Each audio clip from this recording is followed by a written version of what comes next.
बिस्मिल्लाहिर्रहमानिर्रहीम। ख़ातिन हज़रात, मैं हूँ अख्तर अब्बास और आप सबको मेरा सलाम पहुँचे। आज जिस मौजू पे हम बात करने वाले हैं वो ये है कि जब हमारी ज़िंदगी में कभी ऐसी कोई ख़राब सिचुएशन आ जाए जिसमें एकदम से हम एम्बेरस्ड हो जाएं और हमको एम्बेरसमेंट होने लगे, हमारी आंखें झुक जाएं और हमें थोड़ा फील होने लगे कि जैसे एकदम से मेरी इंसल्ट हो गई है, बेइज्जती हो गई है, मैं अकेला हो गया हूँ। और there is not any sport, ना किसी फ़र्द की तरफ से, ना बड़े की तरफ से, ना छोटे की तरफ से। अच्छा, मुमकिन है अपनी ही गलती सामने आई हो, और ये भी मुमकिन है कि किसी ने साजिश करके आपको ऐसे घेरा हो, और ये भी मुमकिन है कि आपके हमजोलियों ने, आपके दोस्तों ने आपको गिर्द इतना मजबूत चक्कर और घन चक्कर बनाया हो कि आप उसमें फंस गए हों। और शुरू में एक आध लम्हा तो इंसान उसको एंजॉय करता है, पर फिर अंदर से आपको बुरा महसूस होने लगता है। जिस लम्हे हम उसको अंदर से बुरा महसूस करने लगते हैं, वही लम्हा होता है जब हमारी पूरी पर्सनालिटी की बॉडी लैंग्वेज बदल जाती है और हमारे चेहरे से मुस्कुराहट एकदम से उड़नछू हो जाती है, रुखसत हो जाती है। हमारे दिल में अगर कोई प्लेजेंट मोमेंट भी था वहाँ बैठने का, दोस्तों के, ये सारे लोग जहर लगने लगते हैं। आज हम इस पे बात करेंगे, क्योंकि हमारी ज़िंदगी में जब ये पल आए तो हम कैसे इससे अवॉइड करें, कैसे इससे निकलें और कैसे इससे अपने आप को बचाएं। उससे पहले जनाब, रूमा अकबर कहती हैं कि कॉन्फिडेंस की वापसी देख के मज़ा आ गया। बेटा बहुत शुक्रिया। पर्ल प्रिंस ने कहा कि सर, मैंने आपको एसएमएस किया था, ना आपने जवाब दिया, ना वीडियो बनाई। मेरे बच्चे सैकड़ों एसएमएस और सैकड़ों ही कमेंट्स, बल्कि कभी हज़ारों में होते हैं। अब सोचिए कि हर लम्हा तो अब बैठ के उनको पढ़ भी नहीं सकते। मैं आमतौर पे वीडियोस के शुरू का घंटा देखता होता हूँ और उसके बाद फिर ज़ाहिर है अपने बाकी कामों में मसरूफ़ हो जाता हूँ। तो जब तक आपका कमेंट, उसका जवाब नहीं आता, आप सवाल पूछते रहा करें, अगले में तो कहीं ना कहीं तो बारी आ जाती है।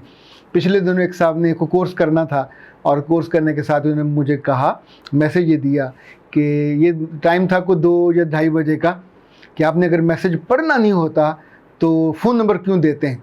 गुस्सा तो मुझे भी बड़ा आया, पर मैंने ये मैसेज शाम को देखा, चूँकि सुबह 10 से लेकर शाम 6 बजे तक तो मेरे ऑफिस के औकात हैं। अब उन औकात में मैं लोगों के मैसेजेस नहीं देख सकता, और वो भी फ्री वाले, कि जिनको ना जान ना पहचान, आपसे कभी मुलाकात नहीं हुई, कभी देखा नहीं है, कभी मिले नहीं हैं, कोई दोस्ती नहीं है, ताल्लुक़ नहीं है, तो उनका फ़ायदा है। अब ज़ाहिर है जिसका फ़ायदा है, जिसने सवाल किया, उसको सब्र के साथ वेट भी तो करना चाहिए, उसको अगले के टाइम का रिगार्ड भी तो करना चाहिए। खुद कुरान पाक तो ये रहनुमाई देता है कि किसी के घर जाओ, दस्तक दो, और आगे से अगर जवाब ना दे तो मुंह बुरा बनाए बिना वहाँ से वापस आ जाओ। ये अल्लाह का हुक्म है, कुरान पाक की आयत है, हवाला आप ढूंढ लीजिएगा। तो इनफैक्ट जब आप किसी को मैसेज करते हैं तो ये मत सोचा करें कि अगला हर काम छोड़ के उसी को देखेगा।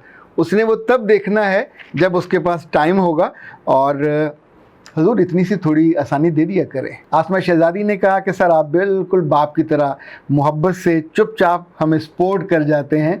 बाप तो फिर कभी अम्मा का लिहाज कर जाते हैं, पर आप हमेशा हमें सपोर्ट कर जाते हैं। नईम शहजाद ने कहा, किसी गरीब को बिना फीस के भी देख लिया करें, टाइम दे दिया करें।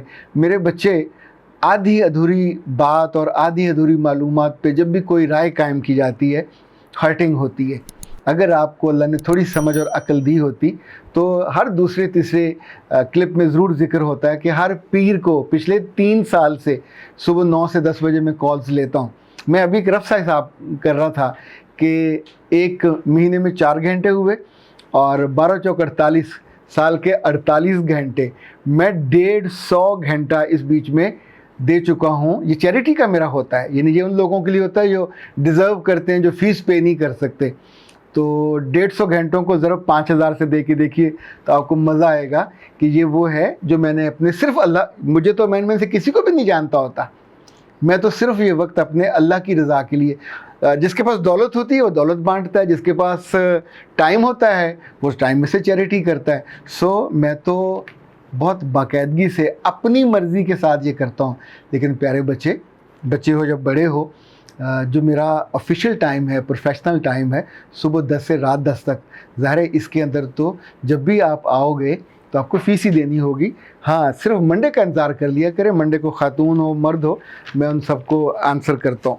फ़हीमुल हक तीनियों ने सिंध से लिखा है कि सर शादी की रात सुहाग रात अहलिया के बीवी के करीब कैसे हुआ जाए, सुना है लड़कियां सहम जाती हैं। मेरे बच्चे, हम वीडियो चस्के के लिए नहीं बनाते। ये जो सवाल है आपका, ये पर्सनल, जब आपको ज़रूरत पेश आएगी तो आप कहीं आसपास से पूछ लीजिएगा, मुझसे पूछना हुआ तो पर्सनल काउंसलिंग लीजिएगा। लेकिन ये जो सवाल है इसको आम तौर पे मैं ये देखता होता हूँ कि बाकी लोगों के लिए उसमें से कितनी लर्निंग हो सकती है, कितना फ़ायदा हो सकता है। और रूजा अवैस बड़ा खूबसूरत नाम है। तीसरे दिन नहाने का तकल्लुफ़ भी इस लड़की ने क्यों किया? अच्छा, उस बेचारी की तो शामत आई हुई है। कुछ ने उसकी माँ को गालियाँ दी हैं, कुछ ने उसको गालियाँ दी हैं, एक आदमी तो लानत भेज दिया है। मेरे प्यारे बच्चों, ना किया करो। किसी मासूम ने अगर सवाल पूछ लिया, आप सोचें उसकी कम अकली है, कम फहमी है, तो क्या वो सारी उम्र कम फहमी के साथ जीते रहे? कभी आपको बहुत अकल आ गई है, आपको बहुत पता चल गया है, तो अपने इल्म को मीठा किया करो, अपने इल्म को सायादार किया करो ताकि दूसरों के लिए आसानी हो। उसने, रूजा ने लिखा है, तीसरे दिन नहाने का तकल्लुफ़ भी क्यों किया? 2-4 दिन और गुजार लेने थे, ये जो तुम्हारी खूबसूरती थी 35,000 वाली, ये बची रहती। मरियम माजिद ने लिखा है कि हम जैसे ख़ानदानों का अलमिया ये है कि तालीम तालीम और बस तालीम, ना अकल ना दानिश। इवन यूनिवर्सिटी तक पहुंच जाते हैं, किसी सहेली की तरफ नहीं जा सकते, किसी के साथ बैठ नहीं सकते, किसी स्कॉलर को सुनने का रिवाज नहीं है, ना ज़रूरत नहीं है। तो हमारे ख़ानदानों में तो ये उन्होंने लिखा है, यही चलन रहा है। आप बड़ी रहमत है हमारे लिए, ये भी मरियम माजिद ने लिखा है। ओके, अच्छा जी, ये शमाइला अनवर ने लिखा है, सर प्लीज़ ख़वातीन के मसाइल के बारे में और ख़ासकर शादी से पहले और बाद के एक अच्छी सी बुक लिख दीजिए। हाँ, ये अच्छा है, ये अच्छा है, इस पर हम काम कर रहे हैं। अलबत्ता ये हो सकता है कि आप उस बुक का नाम सजेस्ट करें। जो सजेस्ट करेंगे उनको पहली किताब का तोहफ़ा, अगर वो नाम हमें पसंद आ गया तो हम ज़रूर देंगे। अच्छा जी, अब आते हैं कि ख़राब सूरत हाल को अपने हक में कैसे कन्वर्ट किया जाए। 5 स्टेप्स हैं जो आपको याद रखने। पहली बात वो ये है कि जो ही आपका मूड ख़राब होने लगे तो उस लम्हे आपने अपने जिस्म को कंफर्टेबल करना है। अगर आपका जिस्म, इसे हम बॉडी लैंग्वेज कहते हैं, ये कंफर्ट के साथ ईज़ हो गया। देखिए, आपके हाथ पैर अगर बिल्कुल आप तन गए तो एकदम से आपकी आंखें, आपका माथा, इवन आपके होंठ कांपने लगेंगे, आपके हाथ जो हैं वो शिवर करने लगेंगे, आपके पाँव मूव कर सकते हैं जल्दी जल्दी, जैसे वे बेचैनी में होता है। इनफैक्ट उस लम्हे अगर आप कोई भी बात कहोगे तो वो जहर से भरी होगी और आपके पुराने बरसों के ताल्लुकात को जहरीला कर देगी, ताल्लुकात ख़राब हो जाएंगे। हर शख्स पे ये वक्त आता है। कभी कि अब सोचिए, आपका प्रमोशन होने वाला होता है, पूरी मीटिंग सामने बैठी होती है, बोर्ड ऑफ गवर्नर्स के लोग होते हैं, आपके स्टाफ के, आपके हमअफ़सर, आपके पीयर, सब लोग बैठे होते हैं, आपकी प्रेजेंटेशन होने वाली है और उस प्रेजेंटेशन के एंड बीच में आपसे कोई गलती नहीं होती, ब्लंडर होता है, तो उस मौके पे क्या करना चाहिए? लाइक बिजली चली गई तो फिर उस मौके पे क्या करना चाहिए? आपसे कोई चीज़ भूल हो गई तो क्या करना चाहिए? वो सिचुएशन को हैंडल करना, वही तो असल मसला है। मुझे याद है, मैंने अपने करियर के बिल्कुल शुरू में जो मुझे पहला एक बड़ा प्रोग्राम मुझे मिला वो बैंक अल इस्लामी का था और यूईटी में जितने फॉरेनर स्टूडेंट्स थे उनकी 3 घंटे की ट्रेनिंग थी। अब मैं वहाँ पहुँचा, लिटरली अंदर से मैं डरा हुआ था। एक तो ज़ाहिर सारे अफ्रीकी, सब मुल्कों से वो लोग थे, फॉरेनर थे, उनको उर्दू आती नहीं थी, ना पंजाबी आती थी, सिर्फ उनको अंग्रेज़ी आती थी। और 3 घंटे, तो 3 घंटे में तो आपकी बस हो जाती है। इनफैक्ट जब आप सोचते हैं तो परेशानी आपके लिए दुगनी हो जाती है। जब आप उसके अंदर जीने लग जाते हैं तो आप कंफर्टेबल हो जाते हैं। जब मैं वहाँ पहुँचा और प्रोग्राम स्टार्ट हुआ तो कुछ देर के बाद ही मैंने डायस छोड़ दिया। And no, I was moving और आई वाज टॉकिंग डायरेक्टली। मैं उनकी आंखों में देख रहा था, उनसे बात कर रहा था।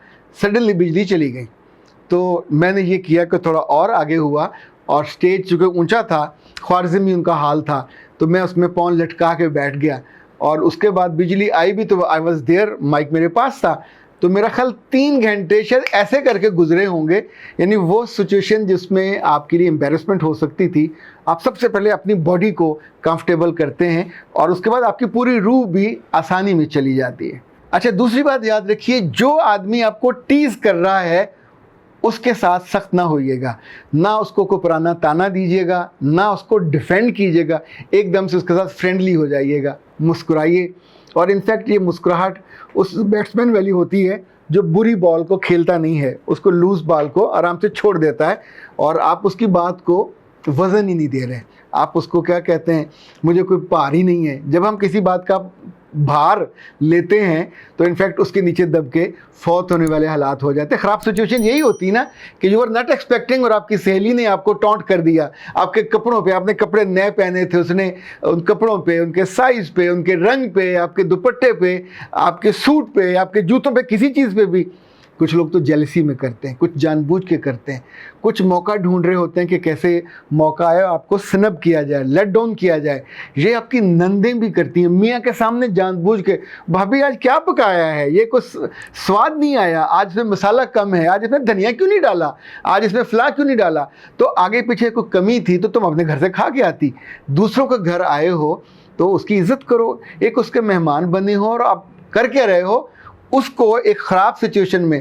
اور اکثر مرد احمق ان بہنوں کے کہنے پہ ایک دم سے ان کا پارا چڑھتا ہے، اور انہیں لگتا ہے کہ ان غلاموں اور غلام ابن غلاموں پہ اب میں غصہ کر لوں. عام طور پہ ان سگی بہنوں کے آنے پر بیویاں اور بچے دونوں غریب اس بری سچویشن کا شکار ہوتے ہیں، اور اکثر مرد ان کے آگے ہیرو بننے کے چکر میں اپنی ہی جو شریک زندگی ہے اور رفیق زندگی ہے اس کو ایک خراب سچویشن میں ڈال دیتے ہیں. خاتون حضرات، جو ایسے میں نے دیکھا سب سے شاندار اور عمدہ طریقہ ہے، ٹول ہے، وہ یہ ہے کہ جب ایسی سچویشن ہو رہی ہو تو ایک دم سے جو ہی بیچ میں موقع ملے تو آپ کو بیچ میں کودنا چاہیے، اور اس کو ٹوک کے، اس کو روک کے کہنا چھڑ یار ایوی کوئی گل ہے تمہیں میں بتاتا ہوں، ایک دفعہ میرے ساتھ یہ ہوا، اور اپنی ہی کوئی غلطی یا اپنا ہی کوئی بلنڈر ایسے مزے کے ساتھ بیان کر دیں. اس وقت جو لوگوں کے کہہ کے نکلیں گے، انفیکٹ وہ پچھلی سچویشن جو خراب تھی وہ ایک دم سے ختم ہو جائے گی. میں مثال کے طور پہ بتاتا ہوں، جب ہم اسکول میں تھے تو ہمارے اسکول میں روز صبح اسمبلی ہوتی تھی، تو ہیڈ ماسٹر صاحب نے میرے ذمہ لگایا ہوا تھا کہ روزانہ مجھے صبح امروز میں سے ایک کالم آتا تھا فقاہیہ، وہ پڑھ کے آتا تھا، اور اس میں سے جو انفارمیشن ہوتی تھی یا خبر ہوتی تھی، سب ٹیچر سامنے کھڑے ہوتے تھے، اسٹوڈنٹ بیٹھے ہوتے تھے. تو مجھے یاد ایک دفعہ میں آیا، چونکہ ظاہر اسی عمر میں آپ کو ایک بہت پھر اعتماد آ جاتا ہے، تو میں نے ان سے کہا کہ ان دنوں پاکستان اور انگلینڈ میں اوول کے میدان میں یہ میچ ہو رہا ہے، اور اوول پہ حیران مت ہوئیے، اوول کا مطلب ہے ایک بیضوی انڈے جیسا گراؤنڈ، یہ بہت خوبصورت ہے، یہ لش گرین ہے، یہ دنیا کے سب سے مہنگے اور خوبصورت گراؤنڈ میں سے ہے. اس کے چاروں طرف کرسیاں لگی ہوتی ہیں، اور وہاں آلت والے لوگ بیٹھے ہوئے ہوتے ہیں اور مزے سے میچ دیکھ رہے ہوتے ہیں. اچھا، میں فلو میں پوری بات کر کے تو جب کلاس میں پہنچا تو ہمارے ٹیچر تھے فقیر محمد نظامی صاحب، تو انہوں نے کہا چھوٹے چوئی صاحب آج تو کمال کر دیا. تو میں نے کہا سر کیا ہوا؟ کہنے لگے آپ نے تو اردو معلیٰ میں ایک نیا لفظ اضافہ کر دیا. میں نے کہا جی وہ کون سا؟ کہنے جی آلے دوالے کون سی اردو ہوتی ہے. اچھا خاتون حضرات، اس لمحے جب یہ غلطی مجھ سے ہوئی تو مجھے علم تھا کہ مجھ سے ہو گئی ہے. تو غلطی سے بڑی غلطی یہ ہوتی ہے کہ آپ اس کو رک جاؤ اور اس پہ سوری کر کے اس کا کوئی اصلاح کرو. جب آپ فلو میں ہوتے ہیں تو پھر آپ کو اس فلو کو جاری رکھنا چاہیے تاکہ دوسرے کو علم ہی نہ ہو. اور وہاں حاضرین میں سے سوائے ایک کو، یا مجھے علم تھا یا ان کو علم تھا، کسی تیسرے کو علم ہی نہیں ہو سکا کہ میں نے ان کے ساتھ کیا سلوک کیا. اچھا، اب یہ واقعہ کسی ایسی جگہ جہاں میرے دوست میرا مذاق اڑا رہے ہوں یا میرے بارے میں کوئی ہلکی پھلکی بات کر رہے ہوں، اگر میں یہ سنا دوں تو انفیکٹ ہلکی سی مسکراہٹ تو چہرے پہ آتی ہے، اس طرف سے توجہ آپ کی ہٹ جاتی ہے. تو جب بھی خراب سچویشن میں جانے لگیں، 3 باتیں یاد رکھیے گا. اپنی باڈی لینگویج کو ٹینس نہیں کرنا، اپنے چہرے کو، اپنے حواس کو اور پورے جسم کو اپنی روح کے ساتھ الائن کر کے بالکل کمفرٹیبل لینا. کوئی مسئلہ نہیں، ہو گیا میں سنبھال لوں گی.